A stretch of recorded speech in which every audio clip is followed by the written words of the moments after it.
The Bachelor 11 is the 11th season of ABC reality television series The Bachelor. The season premiere aired on September 24, 2007.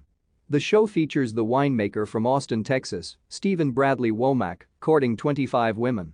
On November 19, 2007, during the final rose ceremony, Brad Womack became the first bachelor in the history of the show to reject all of the bachelorettes. Biographical information according to ABC official series site, plus footnoted additions.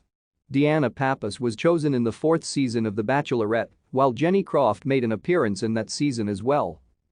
In 2010, Womack returned for the second time as The Bachelor in the 15th season of The Bachelor, to be aired the following year. In 2012, Sarah Newlawn returned for the 3rd season of Bachelor Pad. She and her partner, Chris Bukowski, were eliminated in Week 8, finishing in 4th place.